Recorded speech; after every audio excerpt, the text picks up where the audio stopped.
There was a gentleman, about 26 years old. He was clearly suffering from mental illness, schizophrenia, delusions of grandeur. He had a tendency toward violence. This gentleman's there. He's sort of wandering around the subway platform, just wandering around. And as he's wandering around, he sees a woman. Sees a woman about 20 years old carrying a baby in her arms. And he sees this woman. He runs up to the woman. He grabs the baby out of her arms. He pushes the woman into the train track, runs off into the janitor's closet, locks the door behind him. And about 5 minutes later, the New York Police Department's hostage negotiation team, they get there. And they hear behind the door, if this child is an angel, I love this child's a demon. You know what I need to do. If this child is an angel, I love this child's a demon. You know what I need to do. And bang, bang, bang, we're banging on the door. Open up, open up, open up. And does our approach work? What do you think? Does our, yes or no? Yes or no? No. Come on, yes or no? No? Of course not. It completely fails to work. And why? You know, what are we failing to do in this situation? We are absolutely failing to appreciate what this gentleman sees as sacred in this situation. We do not know what he considers as sacred, in fact. And the situation escalates. If this child is an angel, I love this child's a demon. You know what we have to do. If this child is an angel, love this child's a demon. You know, and what are you going to say now, hostage? What are you going to say? What are you going to say? I'm going to kill this child in 3 seconds if you don't say something. What are you going to say? What are you, and say it again? And say it louder so everybody can hear. This child is an angel. This child is an angel. We said those precise words on this other side of the door. The child is an angel. And did it work? What do you think? Yes or no? Yes. Of course, of course, of course. Not. Unfortunately, it does not work. Because all of a sudden, this gentleman on the other side of the door, he suddenly says, angel, angel, angel. How do you know? How do you know? How do you know the child? How do you know the child isn't? You said there were 3 people on the other side of the door. How many people are really on the other side of the door?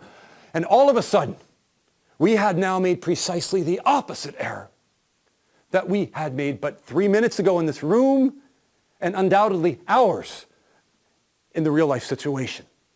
And it all has to do with this basic concept of appreciation.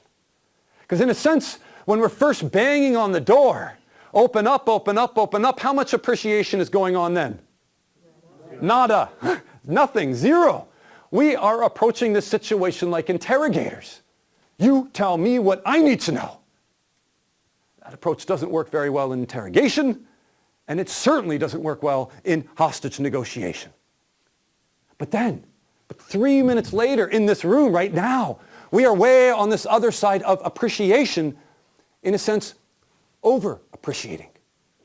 Assuming we know more about what is going on in the mind of this hostage taker than he knows. And that is a dangerous place to be.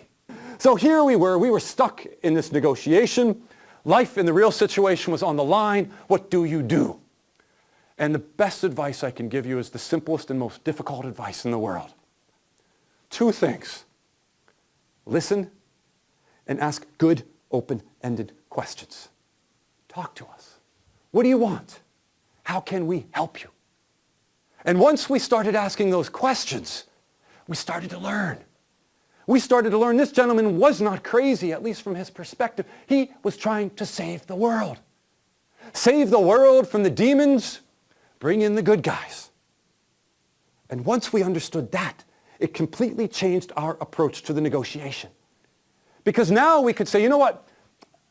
I'm NYP. I don't see the angels you see. I don't see the demons you see. But I hear you saying you're trying to save the world. And you know what? In our own small way here at NYPD, we're trying to save the world too. Why don't you open up that door and see if we can try and save this world together? And literally, 3 minutes later, that little door squeaks open.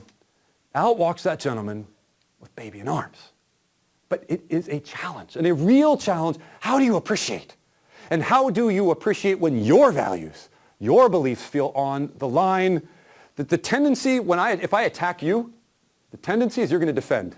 No, Shapiro, it's your fault, it's not mine. The most powerful tool you have at your disposal here at work, at home, any situation, is the power to appreciate that other side's perspective.